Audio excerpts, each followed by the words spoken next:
今天我们不谈别的，我们来办案。我们要像个侦探一样，把一份我只能说是充满矛盾的判决书拿出来，好好的 dissect 一下。这是一场关于司法、逻辑，还有一个看起来超小却足以颠覆整个案子的数字的调查。946块，你没听错，就是946块。这就是法院白纸黑字认证，一位叫做武兆的先生，他搞诈欺、搞洗钱，最后的不法所得。但你知道最扯的是什么吗？这笔钱从头到尾根本就没有以获利的形式存在过。好，这整件事情到底是怎么开始的？我们先来看看检察官是怎么说的，这个所谓的官方故事。你看哦，检方的故事是这样讲的：被告武兆，罪名帮助诈欺、洗钱，听起来很严重，对不对？他们指控说，武兆帮一个泰国商人 Aaron 用王女士的银行账户处理了一笔68万的诈骗款，然后换成虚拟货币，最后法院判他有罪。听起来，好像没什么问题，罪证确凿嘛。但是我跟你说，魔鬼永远都藏在细节里。好，现在好戏要上场了，我们就从那笔我真的觉得很荒谬的946块获利开始，把这整个案子的破网给它扯开来看。法院的算法是怎样？很简单，他说收到的钱扣掉你付出去的虚拟货币，中间这个差额946块就是你赚的黑心钱，不法获利，没收。可是辩护律师提出的证据完全不是这么一回事。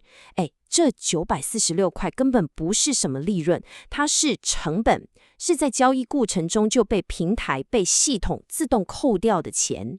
什么是交易成本？很简单嘛，你今天用平台上 Max 交易所，要不要手续费？要。你转账区块链要不要付那个所谓的矿工费？也要。重点来了，这些钱是系统直接拿走的，武兆本人1毛钱都没碰到，也没拿到。你把人家公司经营的必要开销当成是罪犯的赃款，要没收，这不是滑天下之大稽吗？这太扯了。好，你以为把成本当获利就已经是极限了吗？不，接下来这个会让你对我们法院的数学能力真的是刮目相看。他们的算法里有一个超级大的黑洞。你看，判决书白纸黑字写得清清楚楚哦。这个案子的被害人总共被骗了多少？68万。这是犯罪的全部金额。但奇怪的事情来了，法院在算那个946块获利的时候，他用的分母那个总金额居然是75万030块。等一下，这中间差了多少？整整7万多块。我请问一下法官大人，这7万块是从哪里来的？是天上掉下来的吗？还是你送的？被害人就只被骗了68万，你用75万来算，这是什么道理？所以唯一的解释是什么？辩护律师就说了，很明显，法院把不相干的钱、其他客户的合法的交易款项，通通都混在一起算了。更离谱的是什么？里面居然还有一笔是另一个案子的钱，另外一个被害人的3万块。我的天哪，这根本就是张飞打岳飞，全都打在一起了。你用这种算法，那整个判决的基础不就全部都垮掉了吗？好，数学不行，我们来看逻辑。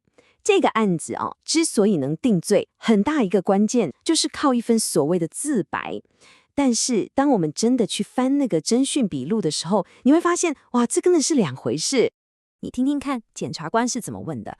他说：“你已经知道进来的款项有问题了，却仍要继续进行，这显然有间接故意，不是吗？”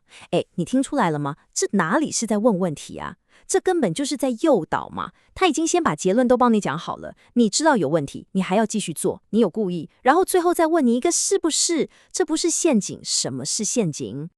那武兆本人是怎么回答的？我们来听听看。他说：“依照我过去的交易经验，10笔款项里面可能会有1-2笔有问题，是被骗的被害人的钱。你看他讲得很坦白啊，他是在说整个行业都会遇到的风险，这是一个客观的事实陈述。所以最扯的事情就发生了，我们的司法机关竟然把他对整个行业风险的诚实说明，直接扭曲成他对这个案子的犯罪自白。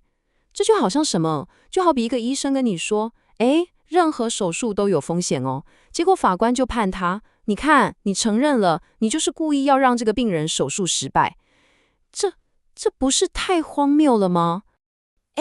讲到这里，就带出了下一个，也是我觉得最夸张的一个破绽。你可能会觉得武曌是第一次遇到这种鸟事，对不对？错了，几乎一模一样的案子，在不同的法院竟然有完全相反的结果。大家来看一下这张表。之前呢，在士林地检署，武曌也遇到一样的三角诈欺。什么是三角诈欺？很简单，就是诈骗集团骗了 A， 然后拿 A 的钱来跟你这个不知情的 B 买东西。在那一个案子里，武曌的角色一模一样，也是币商。结果呢，不起诉。检察官认为他也是被利用的受害者。结果回到这个案子，唯一的差别是什么？他用的是别人的账户来交易，就因为这样，结果就从不起诉变成有罪。同样一个人，同样的生意模式，判决结果居然天差地远，叫人民怎么相信司法是公平的？好，一个一个的矛盾像骨牌一样倒下来，堆到最后，我们看到的是一个非常令人不安的结论。让我们看清楚所谓正义的天秤上那个裂缝到底有多大。我们来总结一下我们这一路的调查。第一，所谓的获利根本就是成本。第二，计算的基础数字是错的。第三，定罪的关键自白是被断章取义的。第四，最后的判决还跟以前的案子自相矛盾。你看看这个判决的基础可以说是千疮百孔，法律上、逻辑上到处都是破洞，这就让我们不得不问一个最后也是最核心的问题。当一个案子数学是错的，逻辑是不通的，判决标准是不一致的，我想请问，这样一份有罪判决，它到底还剩下什么价值？这个问题真的值得我们每一个人好好的想一想。